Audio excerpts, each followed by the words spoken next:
सावंगा शिवारातील एका विहिरीत एका व्यक्तीचा कुजलेल्या अवस्थेत मृतदेह सापडला आहे। या मृतदेहाच्या कमरेला दगड बांधलेला असल्याने अनेक प्रश्न निर्माण झाले आहेत। मृतदेहाची ओळख पटली असून तो संदीप पुंडलिकराव नेरकर यांचा असल्याचे निष्पन्न झाले आहे। संदीप नेरकर हे काही दिवसांपासून बेपत्ता होते। या घटनेचे गूढ उकलण्यासाठी बेनोडा पोलीस तपास करीत आहेत। काल दिनांक 28 जुलै रोजी बेनोडा पोलिसांच्या हद्दीतील लोणी म्हणून एक गाव आहे आणि त्याच्या बाजूला सावंगा शेतशिवार आहे। त्या शेतशिवारात सोनार नावाच्या व्यक्तींच्या शेतातील विहिरीमध्ये एक डेड बॉडी मिळून आली आणि ती कुजलेल्या स्थितीत होती आणि त्या डेड बॉडीच्या कमरेला एक दगड बांधलेला होता।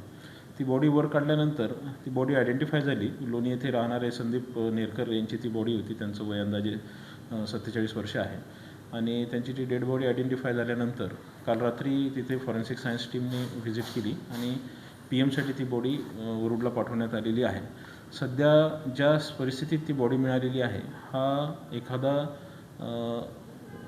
त्या व्यक्तीसोबत झालेला घातपातसुद्धा असू शकतो। या अनुषंगाने आम्ही आता तपास करत आहोत।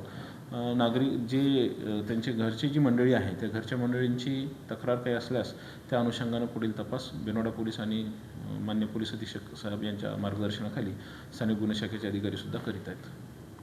संदीप पुंडलिकराव नेरकर यांच्या मृतदेहाच्या कमरेला दगड बांधलेला असल्याने या प्रकरणातील गूढता अधिकच वाढली आहे।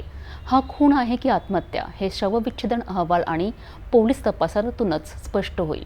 22 जुलै रोजी घरातून निघून गेलेल्या संदीप नेरकर यांचा मृतदेह अशा अवस्थेत सापडणे हे चिंताजनक आहे। बेनोडा पोलीस या प्रकरणाचा सखोल तपास करीत असून लवकरच सत्य समोर येईल।